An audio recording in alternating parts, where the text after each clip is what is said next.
لیکن ہر بار جب ہم سورۃ الفاتحہ پڑھ رہے ہیں اور اس میں جملہ آ رہا ہے الحمدللہ رب العالمین، ہم اس کو پڑھ رہے ہیں الحمدللہ رب العالمین، تو کس قدر چینج ہو گیا، وہاں معنی بھی بدل گئے اور وہاں غلطیوں پہ غلطیاں بھی ہوتی رہیں، لیکن ہمیں نہیں پتہ۔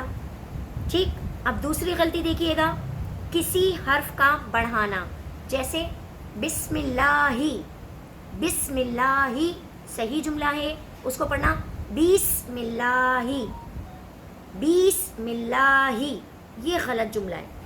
کوئی حرف کم کر دینا، جیسے ولم یولد، یہ ٹھیک جملہ ہے، اور اس کو ہم نے جلد بازی میں کیا پڑھا، ولم یولد، یہ ہمارا ہو گیا غلط جملہ۔ حرکات و سکنات میں کوئی سی بھی غلطی، جیسے ہوتا نہیں ہے زبر زیر پیش، اس کو حرکات کہتے ہیں، ٹھیک ہے، جزم اس کو حرکات کہتے ہیں۔ اب ہمیں پڑھنا ہے رائٹ جملہ، رائٹ جملہ کیا ہے، الحمد، الحمد، اور ہم نے پڑھا الحمد، مطلب لام کے اوپر ہم نے زبر لگا دیا، یہ جملہ ہمارا غلط ہو گیا۔ مشدد حرف کو غیر مشدد پڑھ دینا، جیسے الرحمن، یہ جملہ صحیح ہے، اور ہم نے جلد بازی میں اس کو پڑھا الرحمن، الرحمن، مطلب را پہ تجدید ہے، لیکن ہمیں معلوم ہی نہیں ہے کہ اس کی ادائیگی کیسی ہوگی، اور ہم نے اس کو جلد بازی میں اس طرح پڑھ دیا، وہ غلط ہو گیا۔ غیر مشدد حرف کو مشدد پڑھ دینا، سبحانک، سبحانک، یہ جملہ صحیح ہے، اور اس کو ایک دم جمع کے پڑھنا، سبحانک، یہ جملہ ہمارا غلط ہو گیا۔ تو یہ دیکھیں، جب ہمارے لفظ چینج ہو جاتے ہیں تو اس کے معنی بھی چینج ہو جاتے ہیں، اور جب معنی چینج ہو جاتے ہیں تو ہماری نماز فاسد ہو جاتی ہے۔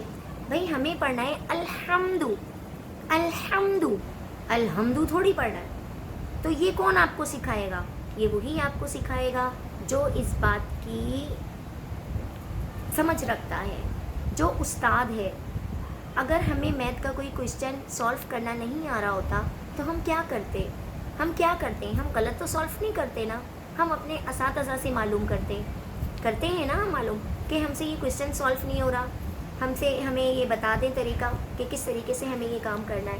تو دیکھیں کوئی شرمندگی کی بات نہیں ہے، اگر ہم اتنے ایج کے ہو گئے نا کہ ہم اپنے مخرج صحیح طریقے سے ادا نہیں کر سکتے، تو آپ یقین کیجئے اس میں بھی آپ کے لیے بے انتہا ثواب ہے، کوشش تو کر کے دیکھیں۔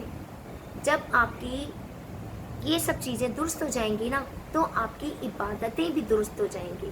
ابھی فرض کریں آپ کو نہیں معلوم ہے اور آپ اسی طریقے سے پڑھتے جا رہے ہیں، تو وہ نمازیں اللہ تعالیٰ ایک کپڑے میں لپیٹ کر منہ پہ مارتا ہے، کہتا ہے کہ مجھے نمازوں کی ضرورت نہیں ہے، مجھے تیری عبادت کی ضرورت نہیں ہے۔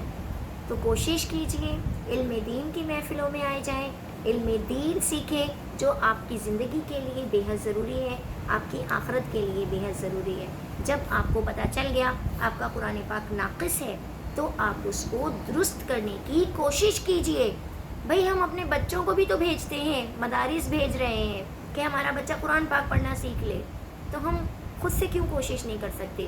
اب تو اتنی آسانیاں ہو گئی ہیں، آپ موبائل اٹھائیں، موبائل کے اندر آپ کسی کی بھی ویب سائٹ کو ڈاؤن لوڈ کیجئے، کوئی سی بھی، آپ کسی کی بھی ویڈیو دیکھیں، کسی اچھے قاری کی ویڈیو دیکھیں، قاریہ کی ویڈیوز دیکھیں، اس میں آپ کو قرآن پاک پڑھانے کے طریقے بتائے جا رہے ہیں، سکھایا جا رہا ہے، اور بہت آسانی سے سکھایا جاتا ہے۔ تو کیا ہم اپنے قیمتی وقت میں سے صرف اپنے لیے آدھا گھنٹہ نہیں نکال سکتے؟ اپنے اللہ کے لیے کیا ہم آدھا گھنٹہ نہیں نکال سکتے؟ جس کا دیا ہوا ہم رزق کھا رہے ہیں، جس کی نعمتیں ہمیں مل رہی ہیں، جو ہمیں نعمتیں دے رہا ہے، جو ہمیں خوشیاں دے رہا ہے، جو ہمارے بارے میں بہت زیادہ، ہم کہتے نہیں ہیں کہ ہم بہت زیادہ پریشانی کے عالم میں ہوتے ہیں، تو ہم کس کے آگے اپنی دعائیں کر رہے ہوتے ہیں، التجا کر رہے ہوتے ہیں؟ اپنے اللہ کے آگے کر رہے ہوتے ہیں نا۔ تو کیا ہم اس اللہ سے اتنی بھی محبت کا حق ادا نہیں کر سکتے کہ ہم اس کی خاطر ٹائم نکالیں کہ ہمیں قرآن سیکھنا ہے، ہمیں قرآن پڑھنا ہے؟ اپنے بچوں کو ہم حافظ بنا رہے ہوتے ہیں، ہم سوچتے ہیں ہمارا بچہ حافظ قرآن بن جائے تو ہمیں جنت مل جائے گی۔ ارے ہم یہ تو سوچ رہے ہیں، ذرا یہ بھی تو سوچ رہے ہیں نا کہ ہمیں بھی تو چاہیے کہ ہم بھی مرنے کے بعد جنت میں جائیں، ہم بھی اپنے قبروں میں آرام سے رہیں. دنیا کی زندگی تو ختم ہو جائے گی لیکن قبر کی زندگی تو بہت لمبی ہے. سارا حساب کتاب ہمارا وہیں ہونا ہے, سب کچھ وہیں ہونا ہے, تو ہم اس کی تیاری کیوں نہیں کرتے. امید کرتی ہوں آج کی میری ویڈیو آپ کو پسند آئی ہوگی. انشاءاللہ زندگی رہی تو نیکسٹ ویڈیو کے ساتھ ایک بار پھر آپ کے سامنے حاضر ہوں گی. اجازت چاہوں گی. السلام علیکم ورحمۃ اللہ وبرکاتہ.